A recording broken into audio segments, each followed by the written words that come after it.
Hello everyone, welcome back to part 14 of Python full course, and today we're going to look at how to organize your Python project in multiple files. So let's get started.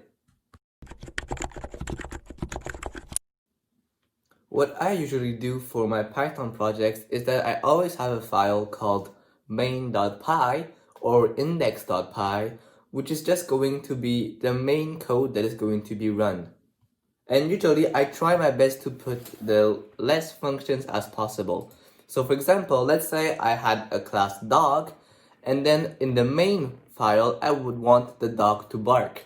Then what I would do is that I would create a file just for the dog called dog.py, and I would say class dog, then define init, self, let's say it has a name and an age, and then I'm just storing it in. So age equal age, and then here I'm going to say define bark, which is going to take self as argument, and then I'm just going to say print woof I am self.name and self.age years old. Now let's say I want to use this dog.py file in main.py. Then what I can do is I can use two keywords, import and from. So we're first going to look at import. What you can do is that you can say import dog. So you import the file name, so import dog, and now you can say dog dot dog, like this.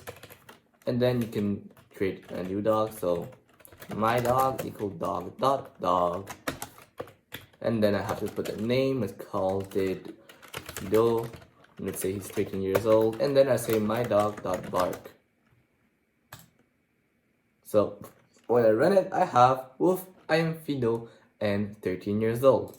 Now if I had a cat, what I would do is I would say a new file called cat.py, and then I would have my class. So class cat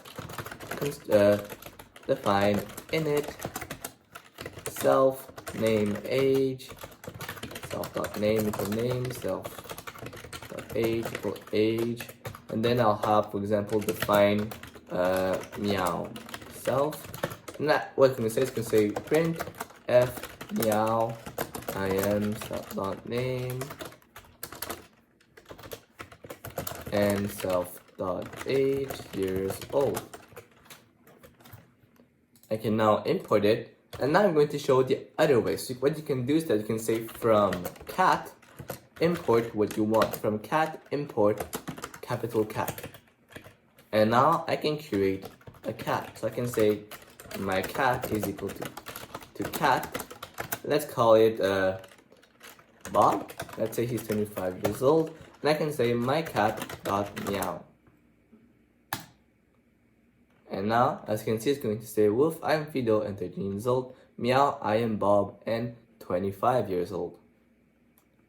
Some other things that I like to do is that in the cat.py, I do some little bit of example. So I will do a little example just to test if it works. I would say cat is equal to cat, and then what I would do is I say my cat is equal to cat, and then I would say my cat dot meow. And so if I run this, you see that it's not going to work because I forgot my name. So let's call it I don't know, cat. Let's call my cat cat. And then let's say he is 10 years old. And then I can say my cat dot meow. So if I run it, you see it's gonna say, you see that you have to take the shell first, and you say python cat.py. So this only executes the cat file, because on repo.it, it usually just runs the main.py. So like this, now it works. So it's up meow, I am cat and 10 years old. But the problem is that when you run python main.py, it says meow, I am a cat and 10 years old, and woof, I'm Fido and 13 years old, but it includes this call statement, which I don't want it to be included. And there is something in Python that's called the name variable in 2 underscores. And I'm going to say if underscore underscore name is equal to name, then I would run this.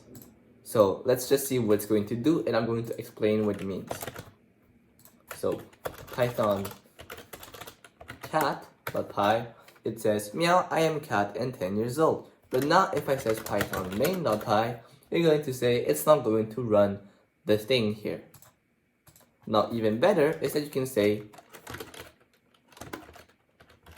define main here, and you can just put the code here, and then here you can call main. That's even better because it makes sure that you won't be able to import my cat or add other things. So again, when you run main.py, it's not going to include it at all. And now let's say you had a folder of text. What I would do is that I would have a folder called data, and then here I would just say, I don't know, I would just say transcript.txt, and then here I would read it and I would say some code. So hello, this is a transcript, a very fun transcript about my transcript. And then, for example, if I wanted to read it, sometimes I would just call a file called util.py, and here I'm going to say something that will read transcript. So define read transcript, and what I will do is that it will take a path, and I would use define keyword arguments. So keyword arguments are defined by default, and then I would say path is equal to what? Path is equal to data/transcript.txt. I'm going to improve it later on, you'll see. And then what I can do is I can say with open path, and I want to read it as f.read, and I want to return this. Now from the main, I can say from util import read what? Read transcript. And what I can do now is I can finally say transcript is equal to read transcript, and I can now say print transcript. So hello, this is a transcript, a very fun transcript about my transcript. So this is very nice. And now to make it even better is that if I want variables that are shared, like for configuration, I would create a file called config.py, and in this file I will define some constants. So for example, when I want to define constants, I'm going to make sure they're all uppercase.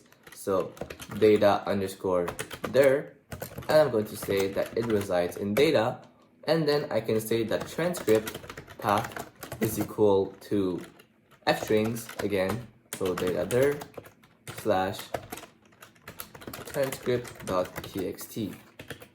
And what I can do is that from util, I can say from util import transcript path. And here in my define keyword argument, I can say path is equal to transcript path. So now if I run the util, you see that I would expect nothing.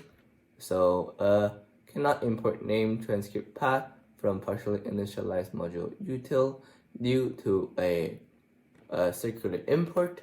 So what it's going to say that I imported two stuff. So the reason is that it was supposed to be imported from config, from util, it's supposed to be imported from config. So I say from config import transcript path. Let's run the shell. So python util.py, and as you can see, nothing's happening, which is what I expect. I can also say my little main here, so I can say define main, and I can say read transcript, and then I can say transcript equal to this, and print transcript, and then print transcript. And I can say if name is equal to main, then main. So let's run it, and then again, it's not this one that I want, it's util.py. So python util.py, I have transcript. Hello, this is a transcript, a very fun transcript about my transcript. Now I can say python main.py, and then you'll see that everything's going to be working fine.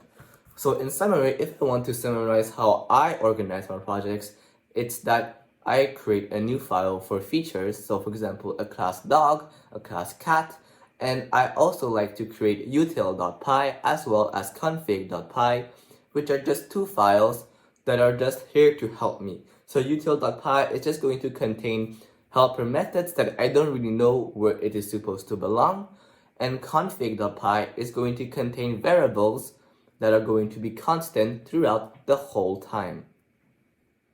So that was all about how to organize your Python project and as well as running Python code from other files.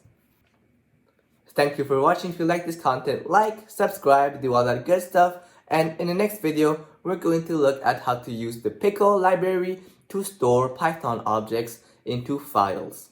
So stay tuned.